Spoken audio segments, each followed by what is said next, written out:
policewoman received a report and arrived at a nightclub. She found nothing but blood all over the floor, and a naked man here. Before the policewoman could react, she was bewitched by a mysterious force, and unexpectedly started to take off her clothes uncontrollably, but just at this point, the man stretched out an extraordinary finger.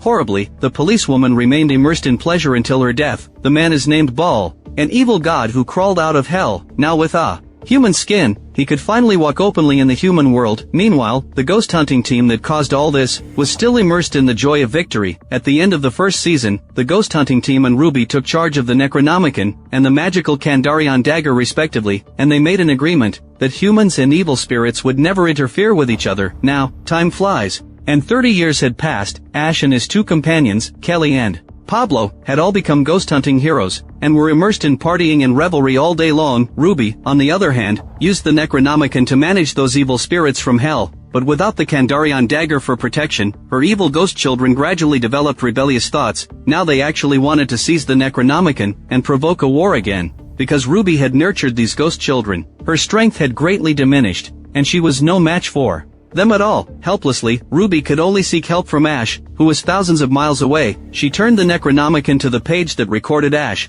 and then kept chanting incantations. The next second, a large number of evil spirits were transferred to Ash's side by the Necronomicon. Strange storms and lightning suddenly appeared in the sky, followed immediately by a downpour. Many evil spirits took the opportunity to possess humans, and launch attacks on Ash and the others. Ash was at a loss. He questioned the evil spirits why they were doing this, but he was told by the evil spirits that it was Ruby who had personally sent them to Ash's side. After saying that, the evil spirit punched Ash. His companion Pablo fared even worse, as he was attacked in the lower body by one of the evil spirits. The scene immediately plunged into chaos, because the evil spirits came too abruptly, and Ash hadn't fought for 30 years, so for a while, he was forced to retreat repeatedly by the evil spirits. Luckily, his companion Kelly stepped up, and chopped an evil spirit to pieces with a fire axe. With his companion's help, Ash finally put on his precious chainsaw hand. He killed the evil spirit that had ambushed him right on the spot. But even if only a head was left, the evil spirit still kept hurling insults. Ash had to use a gun to shut it up completely. After killing the surrounding evil spirits, Ash and the others began to wonder where the evil spirits had actually come from. Suddenly, Ash said that among the words the evil spirit used to mock him, there was Grey Slayer. This was the nickname given to him in his hometown. Obviously, the evil spirits were most likely related to his hometown. To find out why Ruby suddenly broke the contract, the three members of the team drove to Ash's hometown. On the way, Ash asked Pablo, the spirit artist, to draw a portrait of Ruby, to make it easier to find her in the town. For some reason, the pen in Pablo's hand actually drew the cover of the Necronomicon. He quickly covered it up, afraid that his teammates wouldn't notice something unusual. Since the cover of the Necronomicon flew onto Pablo's face in the previous season, he had often met with such strange things. Before long, they finally arrived at Ash's hometown. When the children in the town saw Ash come back, they immediately shouted Grey Slayer loudly. It was obvious that Ash was very famous here. Later, they went to Ash's former residence, where now only Ash's father lived alone. Seeing his son, who had been away from home for many years, come back, the father showed great resistance. If the others hadn't stopped him in time, the old man would have almost shot Ash dead. Later, Ash's father showed the same playboy side as his son. When he saw the beautiful Kelly beside him, he immediately started hitting on her. Ash knew his father's situation too well and quickly interrupted him. Then he asked Pablo to take out the portrait of Ruby he had drawn on the way and asked his father if he had seen the woman in the portrait in the town. But Pablo's painting skills were really too abstract. Ruby looked more like an orangutan than a human. Ash's father couldn't recognize her at all. And of course, he didn't want to cooperate with Ash in the first place, because 30 years ago, Ash killed his own younger sister, who was possessed by an evil spirit, in a small cabin. But the father had always refused to believe the so-called evil spirit theory, so he had always held a grudge against Ash. He impatiently drove them out of the house. Most of the townspeople also didn't believe in evil spirits, so to them, Ash's title of Grey Slayer was more like that of a chainsaw murderer. Everyone on the street deliberately avoided Ash. Only a beggar took the initiative to approach Ash, shouted insults at him, and claimed that Ash had ruined his life. But Ash didn't know him at all. The members of the ghost hunting team had no time to deal with the beggar. They had to find Ruby quickly, so the three split up to investigate. Ash went to the town bar and met many of his old friends from back then, even his ex-lover Linda. But now she was already married. Linda's husband was named Tommy, who was the town's sheriff. Ash had some conflicts with him in the past. Now seeing this guy come back again, and being so intimate with his wife, Tommy was even more consumed by jealousy. When Ash said he wanted to use Tommy's help to find someone, Tommy immediately decided to make Ash make a fool of himself. So in front of everyone in the bar, he began to talk about Ash's embarrassing past, and slandered him as a perverted murderer. As a result, everyone demanded that Ash get out of the town. At the same time, Pablo saw a strange figure not far away. Curious, he followed it to check and found that it was actually Ruby, but in the blink of an eye, the figure suddenly disappeared, and the surrounding environment changed rapidly. The cover of the Necronomicon flew onto Pablo's face again. He didn't want to spit out evil spirits from his mouth, non-stop again like in the first season, so he quickly tore off the book cover from his face. Just then, a shout woke Pablo up. It turned out that everything just now was just an illusion. By now, Pablo could no longer hide it. He told Ash and the others about the strange things that had happened to him during this period, and also told them about the scenes he had seen in the illusion earlier. Ash and the others naturally didn't know why such things were happening to Pablo. Maybe only Ruby could answer that. Based on the description of the environment around Ruby that Pablo had just given, Ash recognized that the place should be the town's crematorium. In this way, they arrived at the crematorium to prevent emergencies. Ash tied the magical Kandarian dagger to his gun, then they split up inside the crematorium to look for Ruby. But not long after, they all met with accidents one after another. Ash came across a mysterious ghost figure.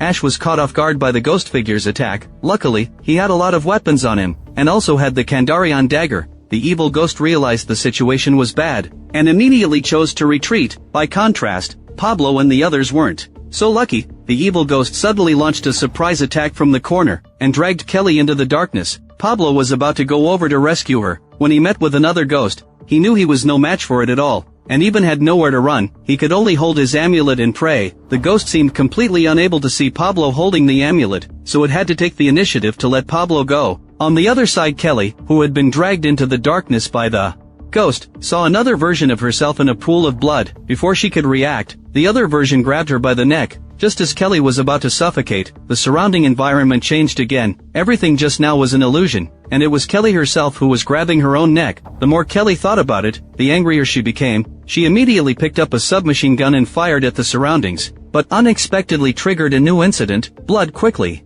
filled the place. Kelly was about to be drowned in the blood. Pablo arrived just in time and pulled Kelly out of the blood. After going through many twists and turns, the group finally found the disheveled Ruby in a corner. Only then did they learn that the evil ghosts wanted to seize power. Ruby had to seek help from Ash and the others. Just as the two sides were talking, a ghost launched another surprise attack. Ruby was abducted by the ghost in an instant. The ghost's target was very clear, the Necronomicon in Ruby's hand. But by this time, Ruby had already hidden the real Necronomicon. Several ghosts were instantly furious and kept beating and torturing Ruby. Luckily, Ash and the others arrived just in time, and Ash immediately attacked with his chainsaw. But the ghosts had inherited part of Ruby's power. The wounds caused by the chainsaw disappeared completely in just a moment. Luckily, Ash still had the magical Kandarian dagger in his hand. Ruby took the opportunity to stab the ghost with a knife. The next second, the ghost melted into a puddle of sticky liquid like plastic. The other ghosts saw that the situation was bad, and quickly fled the scene. Ruby then continued to talk about the topic that had been interrupted by the ghosts earlier. She hoped that Ash and the others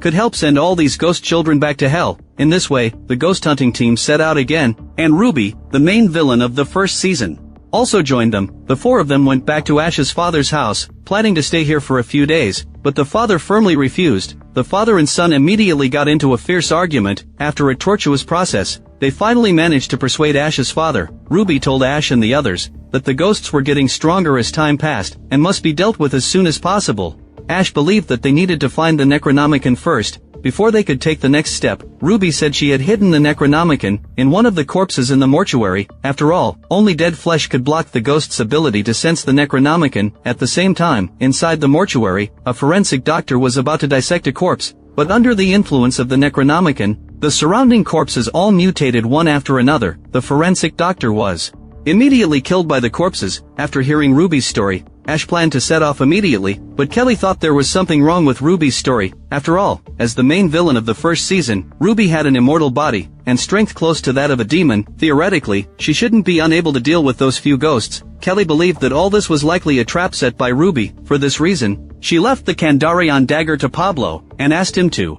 Guard Ruby here. Kelly and Ash went to look for the Necronomicon. In fact, although Kelly's guess wasn't totally correct, it did hit the mark in part. Not long after the two left, Ruby attacked Pablo by surprise, knocked him unconscious, and hung him up. But that's a story for later. At this point, just as Kelly and Ash were about to set off, they happened to see an old woman passing by. Ash said her name was Lily, and she had been the town's heartthrob 30 years ago. Then Ash proudly talked about the wonderful experiences he had with her. He thought the old woman had come to see him, but the next second, she actually threw herself into Ash's father's arms. Ash could only hold back his grief and anger, and continue heading to the mortuary. Before long, the two arrived at their destination. To prevent accidents, Ash asked Kelly to stand guard outside and lock the door. Ash went in alone to look for the Necronomicon. Faced with the many corpses in the mortuary, Ash immediately and roughly disemboweled them with his chainsaw, checking one by one for the whereabouts of the Necronomicon. Just then, the corpses reanimated by the Necronomicon launched an attack on Ash. The dead man's intestines wrapped around Ash's neck like tentacles. The corpse also launched very insulting attacks on Ash in various ways. After a fierce battle, Ash shot the corpse to pieces,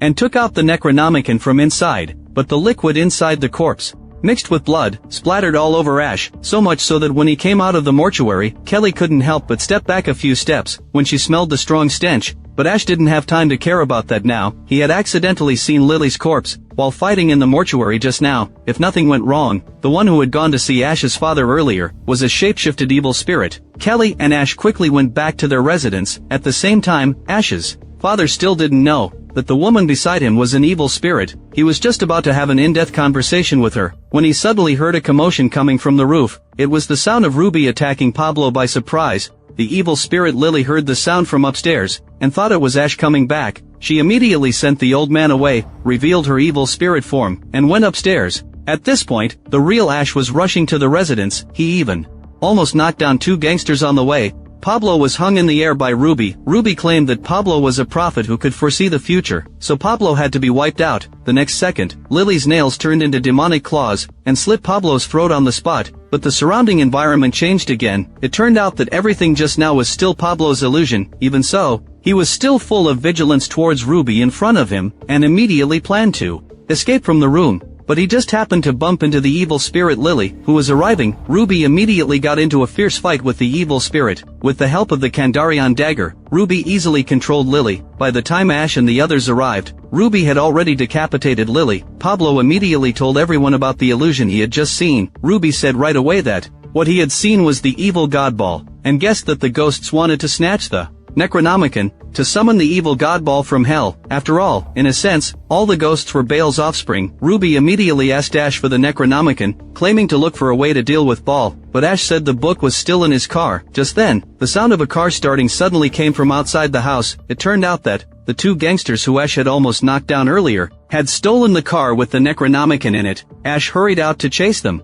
but the two thieves had already driven far away. They kept mocking Ash, completely unaware that death was about to come. After stealing the car, the two gangsters brought it to their other friends to show off, and planned to take them out for a ride. Mary recognized that it was Ash's car. She was very fearful of the name Grey Slayer, and hoped the two would return the car, the two gangsters, but had no fear at all. Under the influence of marijuana, Mary forgot about this matter. Later, three people including Mary went to a court to create private space for the other two. The two obviously planned to have an intimate conversation here, but just then, Laura found the Necronomicon, and curiously began to chant the incantations on it. As expected, this summoned a group of undead afterward. Laura was instantly possessed by the undead, but she didn't kill her boyfriend immediately. Instead, she took the opportunity of intimacy with him to bite off his genitals. After losing his beloved car, Ash had been distracted. His mind was filled with memories of spending time with the old car, until his companions woke him up. Ruby believed they should retrieve the Necronomicon as soon as possible, otherwise the consequences would be unimaginable, so she hurried to pack things, planning to go look for the Necronomicon.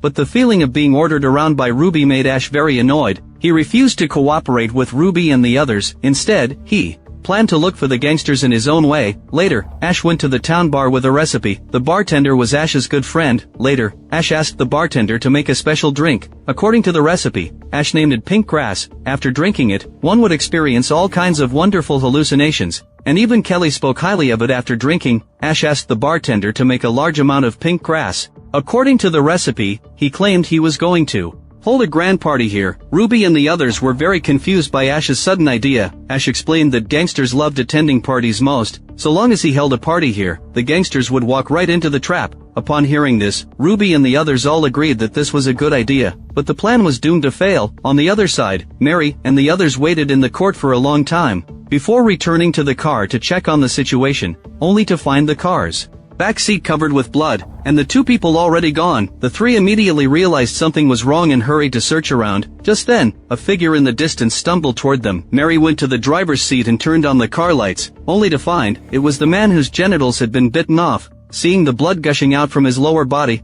all of them were stunned in place. Just then, the car suddenly closed its doors by itself, and crushed off the hand of a companion standing beside it. Obviously, this car had also been controlled by an evil spirit. The next second, the demon car crushed the man with the broken hand to death. Seeing such a scene, the other two immediately tried to run away. But how could two legs outrun four wheels? The demon car launched a brutal killing spree on the two. The demon car, like a mad bull, kept chasing and terrorizing the man from behind. Finally, it brutally killed the man in a very bloody way. Then the demon car shifted its target to another man. This man was Mary's boyfriend, and one of the gangsters who had stolen the car earlier. The demon car violently knocked him flying, but even on the verge of death, he still tried to express his love to Mary. The demon car immediately flew into a rage again, and crushed the man. After that, the demon car abducted Mary and raced away. No one knowing where it was heading, Ash had already gathered all the pink grass drinks needed for the party, waiting for the gangsters to take the bait voluntarily. Unexpectedly, the gangsters didn't show up, but his own father came with a few old friends instead. Ash had added extra ingredients to all these pink grass drinks. He hurried to stop his father, but his father didn't listen at all, claiming that parties weren't exclusive to young people. Seeing how stubborn his father was, Ash stopped trying to stop him. Instead, he asked Ruby to help distract his father, to prevent him from ruining their later plan. Before long, Laura, who was possessed by an evil spirit, appeared at the party. She headed straight for Ash, her target very clear, but it was the first time the evil spirit had possessed a human, and it was clearly not yet accustomed to it. With a little force, it pulled out its own hair. Despite this obviously inhuman action, Ash was completely immersed in her beauty, and didn't notice anything wrong at all. Even Pablo beside him didn't notice anything unusual, because he hadn't rested for a long time, to prevent falling into an illusion again. At this point, Pablo was very sleepy. Kelly noticed that something was wrong with her companion, and encouraged Pablo not to escape, but to have the courage to resist all injustices. While the two were chatting, Laura successfully approached Ash. Ash still didn't notice anything wrong with the girl at this point. Just as the two were about to go have an intimate conversation, Ash suddenly noticed that Ruby was arguing with his father. After asking, he learned that his father had actually made inappropriate advances towards Ruby, which was why the argument had broken out. Ash persuaded his father to hold back a little, but Ash's father didn't take his son seriously at all. Seeing how stubborn his father was, Ash immediately proposed to duel with him in a man's way. Whoever won would be the one to listen to. The duel Ash was talking about was naturally not a real fight with weapons. Instead, it was a competition with his father on the nearby mechanical bull. Whoever could last longer would win. Ash was convinced that his father, being old and weak, could never outlast him, so he climbed onto the bull's back first with great confidence. Then, amid a series of jolts, Ash achieved a score of 15 seconds. Seeing this, his father almost laughed out loud. He climbed onto the bull's back without hesitation, then he easily lasted more than 10 seconds, which made Ash's face look very ugly. But more than 10 seconds wasn't Ash's father's limit. He grabbed Laura and kept shaking with her on the bull's back. Ash's father, still vigorous in his old age, made the girl scream repeatedly. Not until the end, when Ash's father rode the mechanical bull until it broke, did he get off with Laura. That performance just now made Ash's father feel as if he had returned to his youth. He immediately took out a blue pill, sildenafil, and planned to take Laura to the bathroom for an intimate encounter. Ash didn't want to stop him at first, but he accidentally saw Laura show her evil spirit face. He immediately realized something was wrong, and hurried to rescue his father. On the other side, Ruby was so angry with Ash's father that she left the bar. She happened to see Kelly, who had drunk too much. Ruby told Kelly about her disagreement with Ash's plan, and planned to find the Necronomicon alone. Then she would kill all the ghosts before they could resurrect the evil godball. After hearing this, Kelly fully agreed with Ruby's plan and immediately decided to join her. The two left the bar just like that. First, they went back to their residence to arm themselves fully. Then, relying on her sense of the ghost children, Ruby found them in an abandoned factory somewhere. With their fierce strength, the two easily wiped out all the ghosts. While Ash's father was being intimate with Laura, she suddenly transformed into her evil spirit form. and was about to attack Ash's father's genitals, but just then, a chainsaw suddenly broke through the door. It was Ash,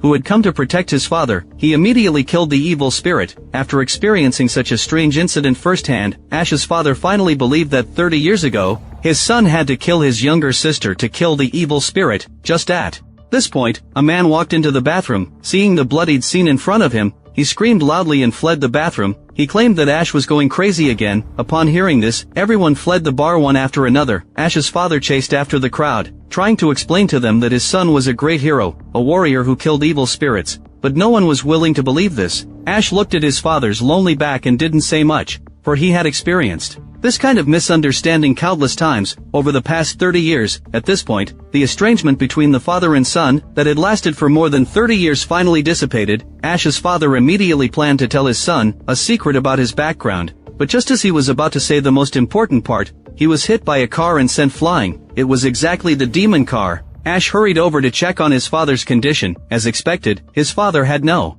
signs of life left. Ash was overwhelmed with grief. Pablo could only urge Ash to restrain his sorrow. While the two were talking, the demon car actually returned, with Ash's father's internal organs hanging from the front of the car. Seeing this, Ash became even more furious, but before he could act, the demon car launched an attack first. The seatbelts inside the car, like tentacles, quickly abducted Pablo. Then the demon car quickly fled with both him and Mary along the way. It also crushed Ash's father's body. Pablo kept shouting Ash's name, but it obviously had no effect. Just then, a voice suddenly came from the back seat of the car. It was actually the Necronomicon. It told Pablo to stop wasting his efforts, and claimed that their fates were already closely linked. As it spoke, Pablo saw through the mirror that the cover of the Necronomicon was still covering his face. He couldn't believe what he was seeing, but the next second, the out-of-control demon car crashed into a building. When Pablo woke up again, he was in a critically injured, dying state. A huge piece of wood had pierced through Pablo's chest. The surrounding area was full of burning ruins. Just then, Ash finally arrived. Looking at Pablo's severely injured state,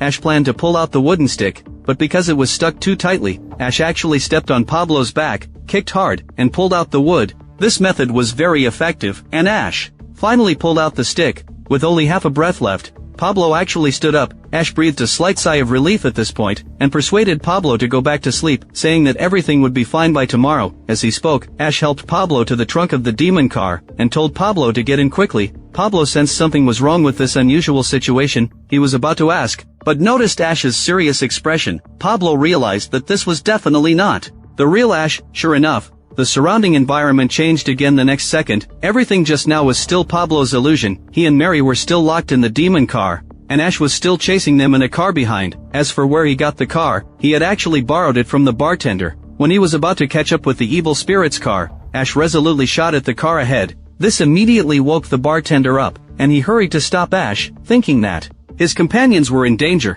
Ash didn't care about anything else and immediately explained the whole story, but for some reason, maybe because the bartender wasn't fully sober, he actually believed Ash. Then he told Ash that the demon car would most likely go back to the town's demolition derby arena, because it was at that very demolition derby arena that Ash's father had found and bought that car for Ash. Back in the day, Ash thought this made perfect sense, and immediately drove to the demolition derby arena. What happened next was exactly as the bartender had predicted. The demon car was indeed there. As soon as the two sides met, a fierce battle broke out immediately. Although Ash was reluctant, he had to attack his beloved car. His chainsaw easily cut through the car's steel plate, and rescued Pablo and Mary. But just then, the Necronomicon suddenly flew up and stuck tightly to Pablo's face. He struggled a lot to pull the Necronomicon off his face. Then he picked up a piece of glass, and stabbed it at the Necronomicon, instantly causing blood to gush out. On the other side, Ash was still tangled up with the demon car. Without the help of the Kandarian dagger, Ash couldn't do anything to the demon car at all. Instead, he was hit and sent flying by it, then landed on the car. Immediately after, the demon car transformed into a mad bull again,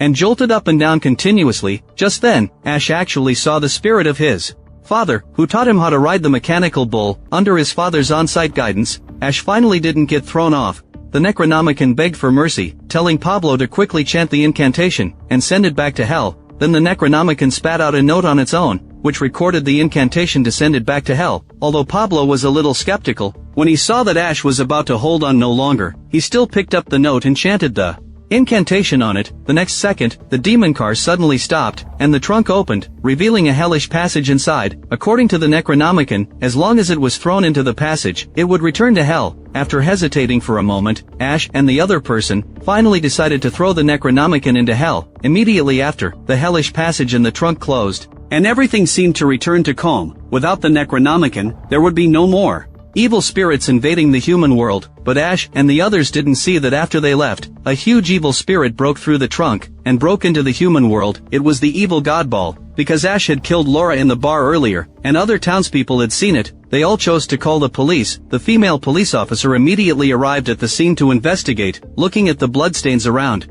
Even an experienced policewoman couldn't help but feel fear in her heart. Just then, a naked man suddenly emerged from the corner. It was the evil God Ball. He easily bewitched the female police officer, and made her voluntarily offer a human skin. With this set of human skin, Ball could appear openly in the human world. At this time, Ash and the others still didn't know about the incident in the bar. After dealing with the Necronomicon, he returned to his residence, planning to embrace a new life. But as soon as he went out, he was stopped by a police car. It was Sheriff Tommy. Only then did Ash learn that he had been reported again. So Sheriff Tommy seized the opportunity and locked Ash in jail. Here, Ash actually met his good friend, the bartender. The two fellow sufferers immediately chatted about the reasons for their respective imprisonments. The bartender pointed to the woman next to him, and said that after parting ways with Ash, he was about to have an intimate encounter with her, but was arrested by the police for drunk driving and other illegal acts. Ash gave his friend a look, then started chatting with the woman next to him. But as soon as the other person spoke, Ash was stunned. It turned out to be a crossdresser. The scene was awkward for a moment. On the other side, Sheriff Tommy was in his office thinking about how to deal with Ash. He didn't intend to let him off easily. Just then, his wife Linda came to visit with their daughter. It turned out that Mary was Tommy's daughter. After learning that her father had locked Ash up, Mary kept defending Ash, explaining that all the beings Ash had killed were evil spirits. But Tommy didn't believe this at all. Instead, he thought his daughter had developed a mental illness because of Ash. Just at this point, Ash, who was locked in the cell, kept shouting loudly, demanding to contact his lawyer. Tommy naturally wouldn't refuse such a reasonable request, so he sent policewoman Maggie, the poor one who had been replaced by Ball, to handle it, under Bale's scheme. Although Ash was taken to the phone booth, the phone there couldn't be used at all. Then Ash found that the room was actually locked, and he immediately realized something was wrong. At the same time, upon hearing that Ash had been arrested, Pablo and the other two also came to the police station, wanting to help bail Ash out. But just then, Ash actually walked out on his own. He told everyone that there was an evil spirit causing trouble here, but Tommy didn't believe this at all, and immediately wanted to send Ash back to the cell, to be locked up.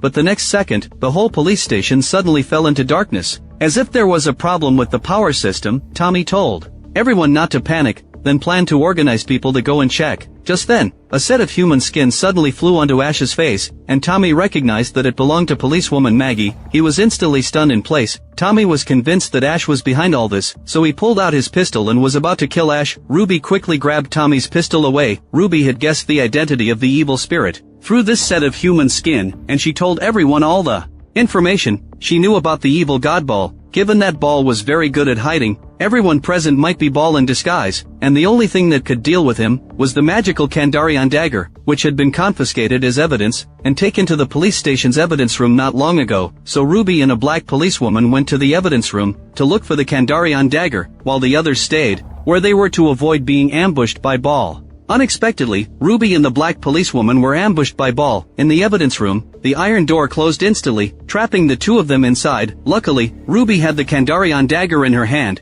and the evil God Ball seemed to be very afraid of it, and didn't attack her. But just a moment later, the black policewoman began to confuse Ruby. By the time Ruby reacted, the dagger had already been taken by the other person. The black policewoman was actually the evil God Ball in disguise. In the hall, several people were waiting anxiously. Suddenly, Pablo said he had an important matter to tell everyone. Then he pulled open his shirt, revealing his festering abdomen. Since sending the Necronomicon back to hell, this condition had started appearing on him. Moreover, Pablo could feel that the Necronomicon hadn't left, it had just merged with him. Sheriff Tommy was completely stunned by this bizarre experience, and stood frozen in place. Then he almost frantically insisted that Pablo was the culprit behind all this. Tommy snatched Kelly's pistol, planning to shoot Pablo dead, but just then, a drop of blood suddenly fell on Tommy's head. Immediately after, a skin corpse suddenly fell from above. It was the body of the black policewoman, under the control of the evil God Ball. The corpse launched a frantic attack on them. In the chaos, the crossdresser was killed, and Tommy's wife Linda was also abducted. This made them very anxious, and they completely forgot Ruby's earlier warning, splitting up to search for Linda's whereabouts. Before long, Ash found the abducted Linda in his cell, but the corpse was guarding outside the cell. Both sides immediately broke out into a fierce fight. Upon seeing the terrifying appearance of the corpse, Tommy was instantly scared out of his wits, and fled in a panic. Luckily, Ash was quite powerful. He easily chopped the corpse into pieces with his chainsaw, and successfully rescued Linda from the cell. After this incident, Ash's image in Linda's heart instantly became very noble, while her husband Tommy became a true coward. After finally resolving Linda's situation, another incident happened to Pablo. Mysterious runes began to appear on the originally festering area. Ruby, who had escaped from the evidence room, made a quick inspection and confirmed that his previous feeling wasn't an illusion. The Necronomicon was indeed merging with Pablo, and the only way to send Ball back to hell was contained within the Necronomicon. In this way, Pablo became the only way to deal with Ball, but the fusion process was very painful. Pablo kept wailing, and the process would last for a long time. Given the current situation, the group decided to first send Pablo back to their residence, then discuss how to deal with the matter afterward. Not long after Ash and the others left, a large number of townspeople came to the police station, and the woman leading them was Laura's mother. She demanded that Tommy severely punish Ash, insisting on blood for blood. After experiencing those bizarre and strange events just now, Tommy had no desire to deal with this matter at all. He immediately pulled out his pistol to disperse these residents. Just then, Tommy heard a voice, which kept bewitching him to pull the trigger. Under the bewitchment of that voice, Tommy shot Laura's mother dead with one bullet, but the next second, the surrounding scene changed rapidly. Everything was just Tommy's illusion, and the mastermind, the evil god Ball, was watching silently from behind the crowd. Later, Ball continued to bewitch Tommy to go and kill Ash. Under the influence of the evil god Ball, the townspeople, including Tommy, all rushed towards Ash's residence. At this time, Ash and the others were overwhelmed with anxiety about Pablo's situation. Even Ruby had never seen such a scenario before. But she was certain that once Pablo fully fused with the Necronomicon, his personality would completely dissipate, leaving only his body as a vessel for the Necronomicon. This result was something Ash and the others couldn't accept no matter what, so Ash decided to take his chainsaw hand and chop the evil god Ball into minced meat. This way,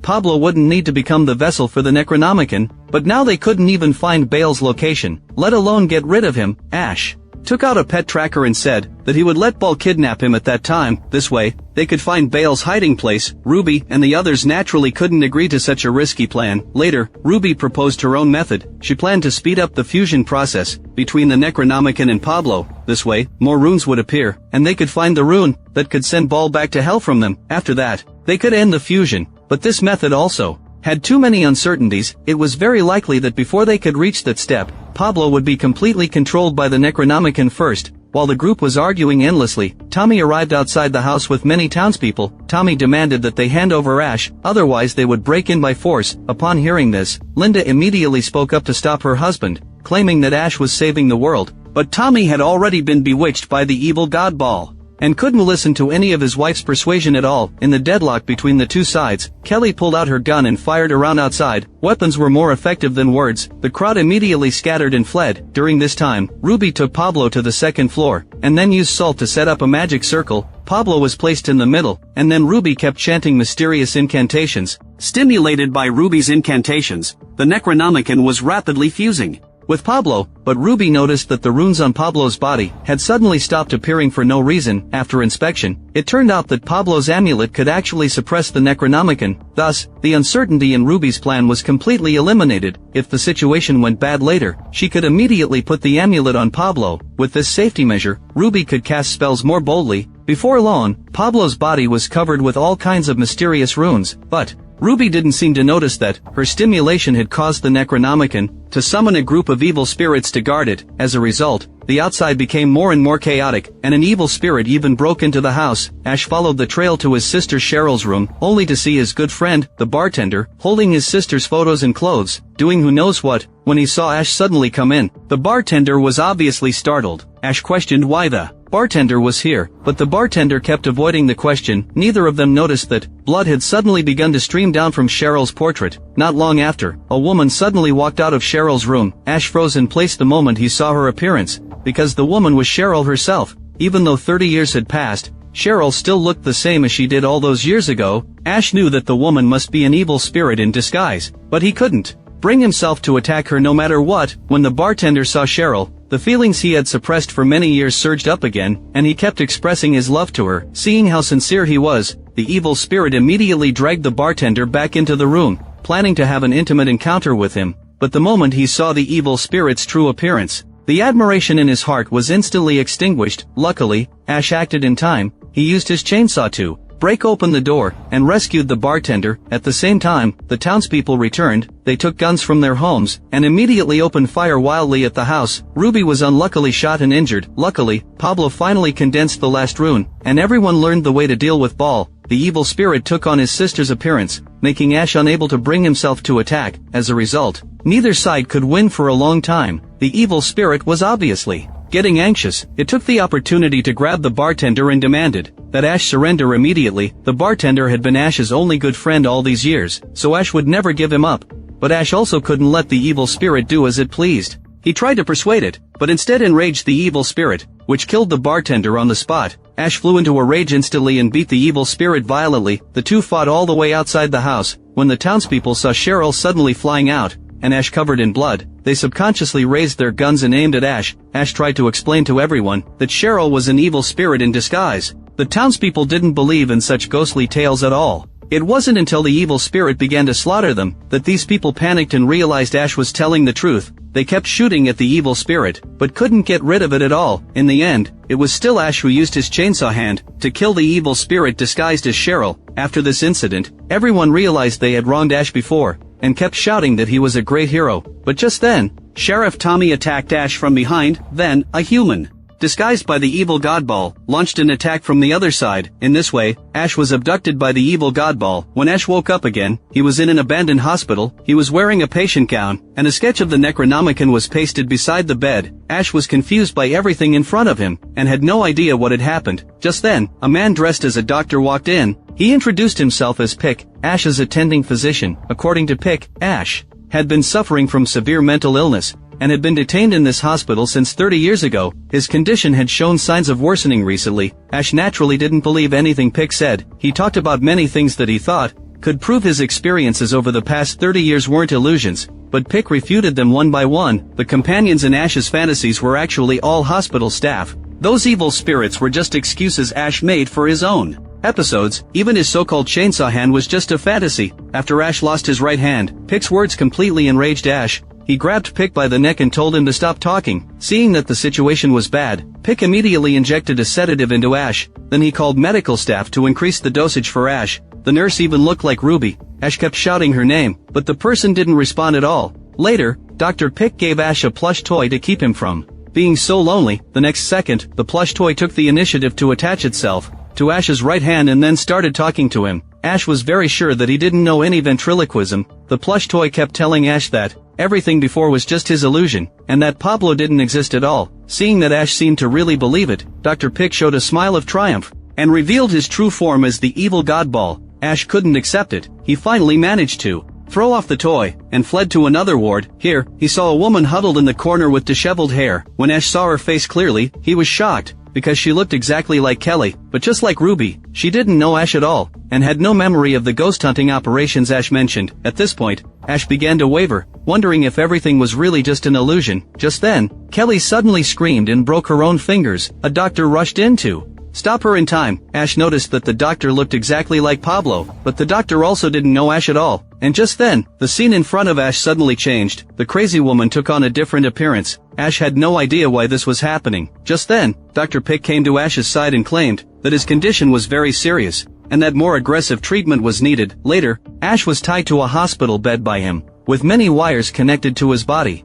Obviously, they were going to give him electroconvulsive therapy, and on the hospital bed next to Ash, there was another patient who was also going to receive electroconvulsive therapy. He looked exactly like Ash's deceased friend, the bartender. Under Dr. Pick's control, a powerful electric current ran through both of them. Ash was electrocuted until his whole body smoked but narrowly survived. While the bartender was completely electrocuted to death, Dr. Pick told Ash that he would have to undergo this high-intensity electroconvulsive therapy multiple times every day from then on. Hearing this, Ash couldn't help but feel a little fear, and began to deeply doubt his own mental state. But during breakfast the next day, there was a slight turn of events. When Ruby was feeding Ash, he still had impure thoughts, and told Ruby all kinds of old-fashioned cheesy pickup lines. The other person was disgusted. cursed Ash as a pervert, and then ignored him, taking this opportunity. The crazy woman turned back into Kelly's appearance. She found Ash and said she knew the truth about what was happening, but if she revealed it, she would be killed by them immediately. Kelly wanted to join forces with Ash to escape from here. Hearing this, Ash regained his spirits. The two of them vandalized the ward recklessly. Dr. Pablo rushed into the ward quickly and restrained both of them,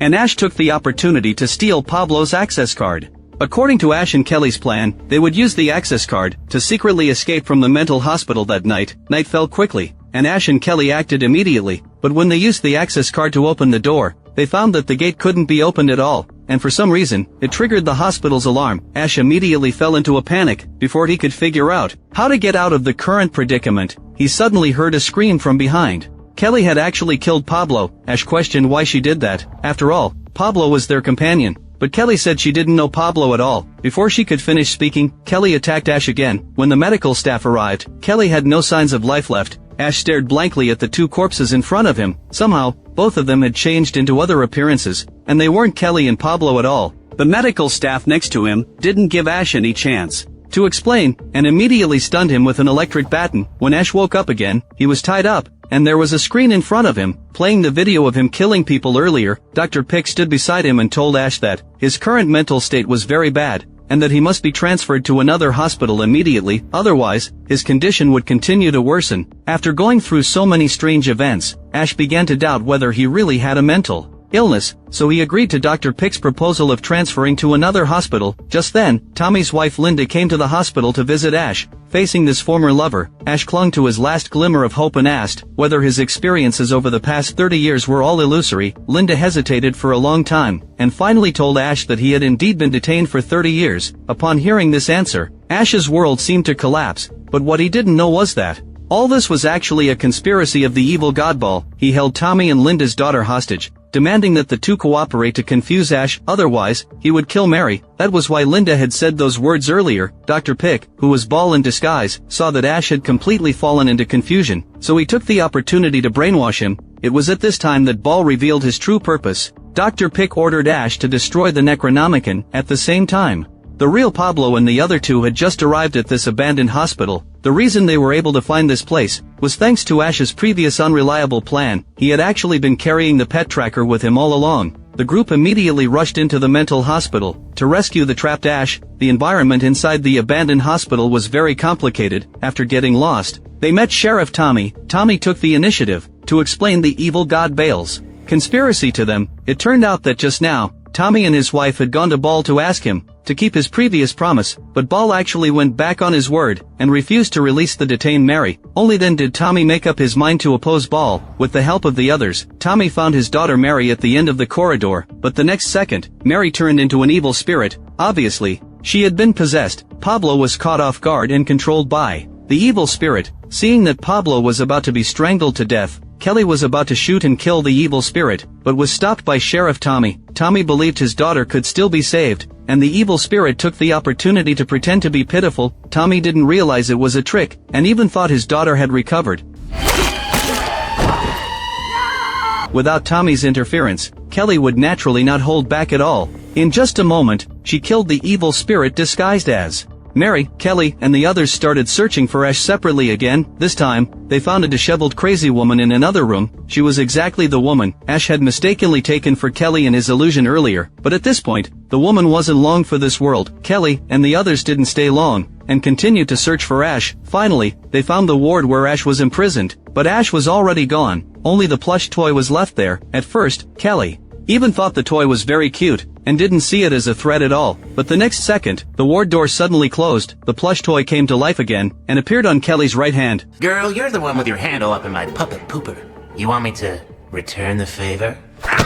The two immediately got into a scuffle. The doll had been possessed by an evil spirit, and the strength it displayed was far beyond what ordinary people could imagine. The plush doll's teeth and chainsaw transformed into real objects. It bit Kelly's body like a mad dog. Kelly was badly beaten and in a sorry state. She finally seized a chance to grab the doll by the neck, then shot the evil spirit in the head. Only then was the room's lock lifted. Just then, another person pushed the door open. It was Tommy's wife, Linda. When Linda saw Kelly, she hurried to ask if Kelly had seen Tommy. Recalling what had happened earlier, Kelly could only tell a white lie, saying she hadn't seen him. but her acting was so poor that Linda began to sense something was wrong. Under Linda's constant questioning, Kelly had to tell the truth that both Tommy and Mary were dead. Upon hearing this news, Linda froze in place immediately. Kelly quickly changed the subject, claiming that all this was caused by Ball, and offered to take Linda to avenge the evil god Ball. While searching for Ash, Pablo and Ruby guessed what the evil god Ball was plotting. Suddenly, Ruby realized that Ball might be trying to destroy the Necronomicon by using Ash's identity as the prophesied son, and now that Pablo had merged with the Necronomicon, it meant Ash would come to kill Pablo. Just as the two were talking, fully armed Ash appeared behind them. He immediately launched an attack on Pablo and Ruby. Since they didn't want to hurt Ash,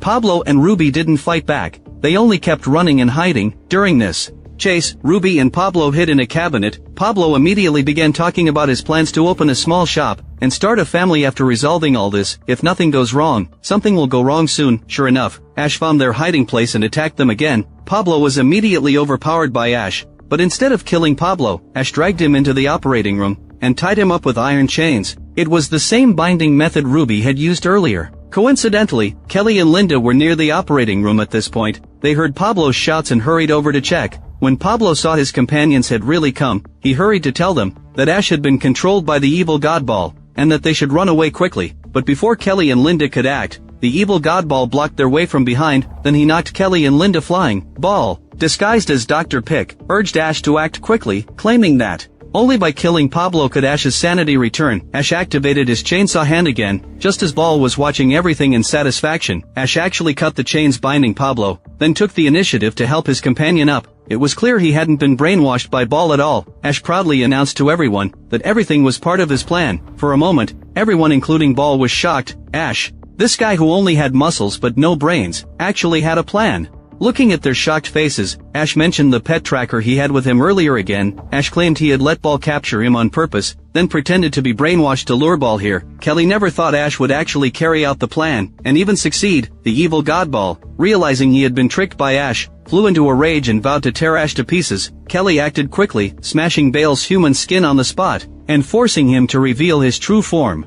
Pablo threw away his amulet, unleashing the Necronomicon's power to its fullest to send Ball back to hell, but he was knocked flying by Ball. Then Kelly was also knocked down. The situation took a sudden turn for the worse. Ruby arrived just in time. She picked up the amulet and sealed the evil god Bale's demonic power. Then the group joined forces to restrain Ball. Pablo cast an exorcism spell. The runes on his body quickly poured into Bale's body, causing him immense pain. Ball kept wailing and struggling, and the magical power he erupted shattered the window glass. Pablo's whole back was covered with shards of glass. Even so, he still didn't stop chanting the spell. Seeing the ritual was about to be completed, the evil god Ball decided to make a desperate attempt. He struggled desperately to break free from Ruby and the others' restraints, then launched a frantic attack on his surroundings. Pablo endured the severe pain, and finished the final part of the spell. The next second, Bale's body exploded instantly, leaving only a puddle of black sticky liquid. Ash and the others shouted in triumph. Pablo, but only smiled faintly. Then his body split in half and lost all signs of life. It turned out that during Bale's final counterattack, Pablo had been cut in half at the waist. Although he had successfully completed the exorcism, he died as a result. Looking at the scene in front of them, Ash and the others were overwhelmed with grief. But now that things had come to this, the only thing Ash could do was take Pablo's body with him. Ash placed the body in the passenger seat, drinking and talking to himself as if Pablo were still alive. Just then, Pablo, who had been completely dead, suddenly came back to life. He suggested that Ash go back in time to change everything. Reminded by Pablo, Ash finally remembered that the Necronomicon could travel through time and space. Ash immediately became excited and kept praising Pablo's intelligence. But when he turned around, he found that Pablo was still just a corpse. It seemed that everything just now had been nothing but Ash's illusion. But once this idea appeared in his mind, it took root like a seed. Ash hurried to find Kelly and Ruby and told them his idea. The two thought the idea was very feasible. The only difficulty was reciting the corresponding time travel spell. Luckily, Ruby also recognized the runes of the Necronomicon, and they found the runes related to time travel on Pablo's body. As Ruby chanted the spell, a beam of light suddenly flashed. The next second, they had traveled back to 30 years ago, which was 1982. At this time, Ash and his group hadn't gone to the small cabin for the adventure yet, and everything was in a beautiful state. Ash immediately wanted to go to the small cabin if he could take the Necronomicon in advance. The subsequent incidents wouldn't happen, but Ruby told Ash that he must minimize the impact on the past, otherwise, the future would also change accordingly, yet Ash seemed to pay no attention to this at all. At this point, a passerby nearby stepped forward and asked Ash and the others how they had appeared out of thin air. Obviously, he had seen the scene of Ash's group traveling through time. Just now, Ash took out a bottle of wine and tried to bribe the passerby, asking him not to pursue the matter any further, although the man refused, repeatedly, claiming that his family had a disease. Once he started drinking, he couldn't stop. But Ash still stuffed the bottle of wine into the passerby's hand, and this man was exactly the beggar who had pointed at Ash, and cursed him when Ash first returned to the town. Obviously, this was the impact caused by Ash changing the past. Not long after, Ash's group arrived at the outskirts of the small cabin. Considering the possible battle that might happen later, Ash decided to first place Pablo's body in the car trunk, to avoid being discovered by others. Later, Ash also left a note so that when Pablo was resurrected, he could promptly learn about the current situation. After doing this, the three of Ash went to the small cabin, but on their way there, they were attacked by evil spirits, which caused the three to be separated. Ash was the first to find the small cabin. He thought he was very familiar with this place, so he took the lead in entering to explore, but when Ash arrived at the place where the Necronomicon used to be stored, he found it empty. Ash was a little confused. He searched anxiously around but accidentally stepped on a nail. In just a moment, his whole leg began to turn black. Under the influence of the evil spirit's power, Ash really couldn't bring himself to saw off his own leg. Instead, he used a rope to tie off the blood vessels in his leg. Then, just like sucking out snake venom, he sucked the poisonous blood contaminated by the evil spirit out of his mutated leg. But how could the evil spirit leave Ash's body so easily? The poisonous blood took the opportunity to crawl into Ash's throat,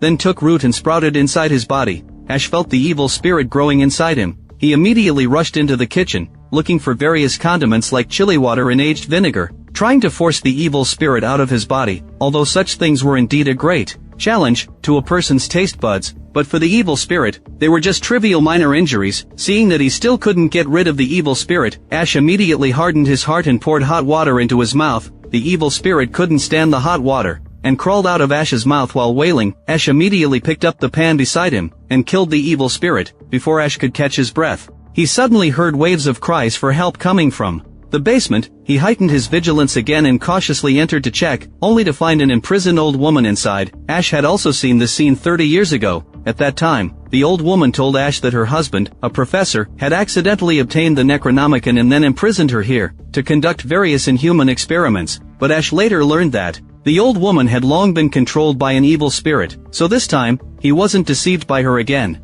He slapped the imprisoned old woman several times, but for some reason, the old woman still didn't show her evil spirit form. After being severely beaten, this made Ash a little confused. Connecting this with the fact that the Necronomicon wasn't here earlier, he suddenly had a guess. Maybe the old woman hadn't been possessed by the evil spirit yet. Thinking of this, Ash planned to set her free. Just then, the sound of a car suddenly came from outside the cabin. Ash looked carefully and found that it was actually the old woman's husband, the professor, who had returned, and his bag contained the Kandarian dagger and the Necronomicon. Ash didn't rush to grab them immediately, because there was also a female student beside the professor. The professor claimed that he wanted to conduct some secret scientific research with her. The female student followed the professor to the basement. Looking a little nervous, seeing them approaching, Ash hurried to find a place to hide. From this vantage point, he saw the professor lure the woman into stepping on a bear trap on the ground. Then he further worsened the injury on the girl's leg. Even Ash, who had killed countless evil spirits, couldn't help but feel shocked after seeing the professor's actions. He was convinced that the professor had been possessed by an evil spirit, and immediately released the imprisoned old woman. Just then, the professor told the female student that the reason he had tricked her here was to use her body to host the evil spirit inside his wife. Hearing this, Ash looked at the iron chain in his hand in confusion, but it was already too late. The evil spirit disguised as the old woman revealed her true face, and knocked the professor flying in an instant. The Necronomicon in his hand fell to the ground as a result. At this time, Ruby, who was still lost in the forest, suddenly felt the aura of the Necronomicon. She immediately wanted to take Kelly to the location of the Necronomicon, but the surrounding trees had been possessed by evil spirits. Each branch turned into a tentacle, and launched an attack on the two. Ruby and Kelly were caught off guard, and controlled by the evil tree demon. Just as Kelly was about to be eaten by the tree demon, Ruby seized the opportunity to stab the evil tree demon in the eye, severely injuring it. Only then did everything returned to normal. After the professor was knocked unconscious, the evil spirit disguised as the old woman immediately shifted her target to Ash. After all, Ash had slapped her so many times just now, and this evil spirit held a grudge. But Ash was now fully armed and had weapons in his hands. the evil spirit disguised as the old woman, couldn't get close to him at all, so she hid secretly, and when Ash saw the evil spirit escape, he had no intention of chasing it. He immediately began to help the female student remove the bear trap from her leg. Just then, the evil spirit disguised as the old woman returned. Ash was ambushed by her and had half of his body controlled, and the other half of his body was stuck, because of removing the bear trap. During the intense struggle, the bear trap shattered, and Ash finally managed to break free, but just as they were struggling, the professor finally woke up from his unconsciousness. He immediately picked up the Necronomicon, left Ash and the others behind, and fled the basement. The female student also hurried to chase after him, but the professor locked the basement from the outside, trapping everyone including Ash inside. The evil spirit disguised as the old woman became excited immediately. This way, Ash and the others couldn't escape. With her overwhelming strength, the evil spirit disguised as the old woman forced Ash to retreat repeatedly. The once powerful chainsaw hand, when swung at the old woman, actually got stuck on her body. The bullets from Ash's gun also couldn't cause any damage to the evil spirit disguised as the old woman at all. The evil spirit disguised as the old woman even had very fast movement speed. She disappeared in the blink of an eye, then she suddenly launched an attack from the shadows, dragged the female student into the darkness, and both vanished completely. Ash had no intention of playing the hero to save the beauty. At this point, he hurried to use his chainsaw hand to cut the iron chain outside the basement and successfully escaped from it. Only outside would he have a chance to kill the evil spirit disguised as the old woman. Just then, Ash saw someone approaching. It was actually Ruby, and she was holding the Necronomicon and the Kandarion dagger in her hands.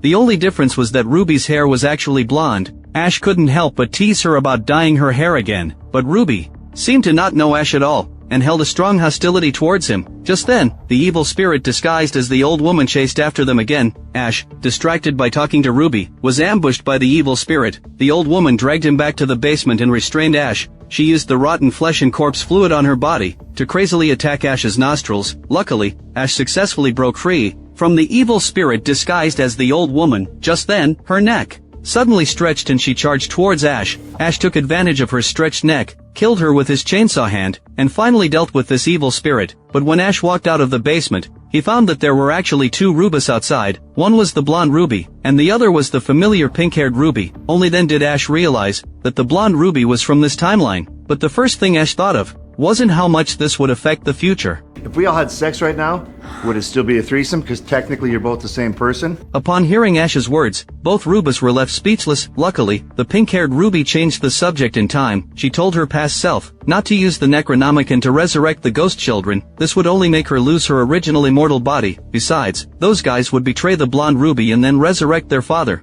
the evil Godball. Hearing this, the blonde Ruby showed a hint of confusion. If she couldn't resurrect the ghost children, where would she go from here? The pink-haired Ruby had planned to comfort her past self and tell her to start over, but the others suddenly launched a surprise attack. The seriously injured pink-haired Ruby saw the situation was bad. She immediately snatched the Necronomicon and handed it to Ash and the others, then stayed behind to cover their retreat. Ash immediately fled the small cabin. Since the pink-haired Ruby had lost her immortal body because of the ghost children, she was no match for the blonde Ruby at all, and was decapitated by her soon after. On the other side, Ash, who had fled the cabin, suddenly felt an itch in his right hand, then his chainsaw hand fell off, revealing a fleshy hand covered in blood. It was clear he had changed the past. The two hurried to check Pablo in the car trunk. As expected, Pablo had also been resurrected. The three immediately fled in the car, but without Ruby, Ash and the others couldn't recognize the runes, so they couldn't chant the spell to travel back to the future world. At this point, Pablo said that he had learned to recognize the runes because he had merged with the Necronomicon, so Ash handed the Necronomicon to Pablo and told him to chant the time travel spell quickly, but Pablo refused. Just as Ash was confused, Pablo suddenly stretched out a demonic finger, then ripped off his human skin.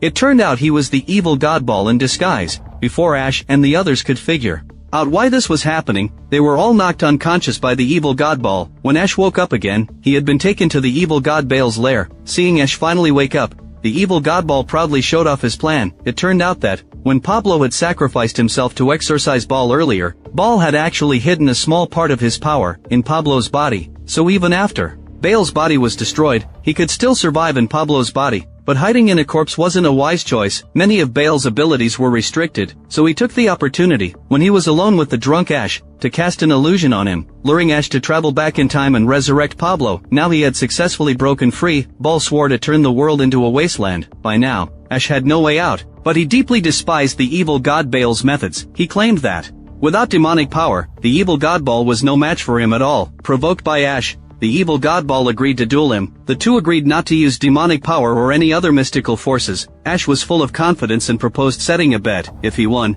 the evil god Baal and his lackeys would have to go back to hell, and his friend Pablo would be released. The blonde Ruby also proposed that if Baal won, Ash and Kelly would be turned into a feast for the ghost children. After both sides agreed, Ash and Baal started the duel. Perhaps because the evil god Baal had just recovered, he was no match for Ash at all, and was pinned to the ground and dominated by him. The evil god Baal suddenly used his demonic power, and transformed into Ash's deceased friend, the bartender. Catching sight of his old friend suddenly, Ash immediately showed a flaw. Baal took the opportunity to launch a surprise attack, and trapped Ash's head in the piano frame. Baal took the chance to chop off Ash's right hand, the same hand that had beaten him earlier. Poor Ash, his newly regrown right hand was gone again. The right hand that fell to the ground contemptuously gave the evil god Baal the middle finger, then quickly fled the scene. Ash himself finally broke free from the piano frame, only to find that the evil god Baal had transformed into his sister. Ash couldn't bring himself to attack a family member, so he had no choice but to flee, but Baal wouldn't let him go so easily. Ash soon heard his father's voice again, thinking about how Baal was mocking the dead. His anger erupted completely. He immediately dragged his father into the bathtub and drowned him. But just then, the real evil god Baal walked out from behind Ash, and the father he had just drowned was only Ash's chainsaw hand. It was clear, he had been tricked by the evil god Baal again. Under these unfair attacks, Ash was completely defeated by Baal. Seeing that he and Kelly were about to lose their lives, Ash suddenly asked Baal a confusing question. What was she like in the sack? Baal froze in place instantly, and Ash took this opportunity to launch a surprise attack on Baal, using Baal's own demonic power to disembowel him. The tide of the battle turned instantly from defeat to victory. Later, the blonde Ruby actually kept her promise. She activated the Necronomicon and sent the evil god Baal and the ghost children back to hell. The next second, countless flames of hell surged forth. In just a moment, Baal and those ghost children were turned to ashes. Ash took Kelly and hurried to escape the sea of fire. They watched with their own eyes as Baal's lair turned to ashes in the flames of hell. Just as the two thought everything was over, an arm suddenly stretched out from the ashes. It was the resurrected Pablo. In this way, the three members of the team returned to the future world. After going through so many crises, the townspeople finally believed that Ash wasn't a mentally ill person or just the Grey Slayer, but a true ghost hunting hero. They held a grand celebration for Ash, but the blonde Ruby was actually among the crowd, and in a distant forest somewhere, the Necronomicon was picked up by someone again. Obviously, the matter was far from over. The film ends here. Ash vs. Evil Dead Season 2 was released in 2016. As a classic horror comedy, it's still an excellent work even when viewed today. Compared to the first season, the second season is more imaginative, and much of the dialogue is handled in a more humorous way. Such details are difficult to convey through commentary. If you are interested, it's highly recommended to watch the original film. If you like my channel, please give it a thumbs up and subscribe.